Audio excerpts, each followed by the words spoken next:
مساء الخير. اليوم جينا نشجعوا المنتخب ديال البنات ان شاء الله 3 بوان ديوا ان شاء الله، وديما مغرب. حنا راه جينا نساندوا الوطن ديالنا وديما مغرب، وتحيه للعالم كامل. نعم، الاجواء هنا راه عامره، انت تشوف، راه تشوف بعينك، راه عامره كلشي جاي من وبعدا لي فاكونسيين ديال خارج المغرب راه بزاف. انا راه ضغط والله الا تبارك الله عليكم، تبارك الله. ان شاء الله جايين نتفرجوا. انا ديما متبعاهم، كي الرجال كي العيالات ديما متبعاهم، وحنا من جاليه المغربيه في الخارج، والشرف عليا كبير باش نجي نتفرج فيهم. كيف جاتك الاجواء ديال زوينه فرق ما بين هنا وما بين اوروبا؟ بلادنا احسن حاجه هي المغرب. كتلاحظي انه كاين اختلافيه تحتيه وكاين شي تصاور؟ كلشي زوين وكلشي باقي غيزيان، زعما كلشي مزيان الحمد لله.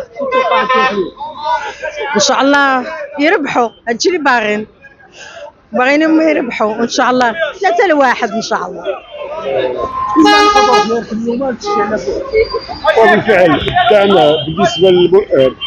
وبالفعل الدعم بالنسبه لجميع الفئات ديال المنتخبات الوطنيه خصو يكون ضروري وبدون اي تفكير. والحمد لله الكره النسويه في المغرب خدات واحد التطور كبير، واحد الدفعه قويه، بحيث اننا ولينا كنضاهيو المنتخبات العالميه في كره القدم. وكنتمنى التوفيق للفريق الوطني المغربي واللي كان تيلعب تحت واحد الضغط شويه، بحكم انه فريق مميز، وجميع المنتخبات اللي غتلعب مع الفريق الوطني المغربي الا وقد تاخذ لي الف حساب، وكنتمناو لهم التوفيق باذن الله. وشكرا. وجينا باش نحضروا الربع النهائي. تنظن ان شاء الله المنتخب المغربي عنده الحظوظ ديالو باش يربح. الله يكمل بخير ان شاء الله. مي تنظن بان الحظوظ ديالنا وفيره باش نوصلوا للنهايه، وان شاء الله نديوها ان شاء الله. حنا مع المنتخب الوطني.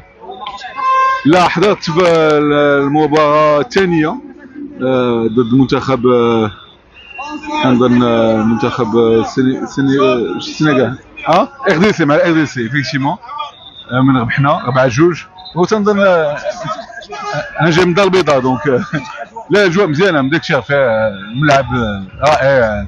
يعني مشيت حضرت كاس العالم في قطر، فرانشمون نفس لو نيفو، فريمون من نيفو. بون سي فري التيران صغير شويه، ولكن il est exceptionnel. التيران من داك الشيء فيه.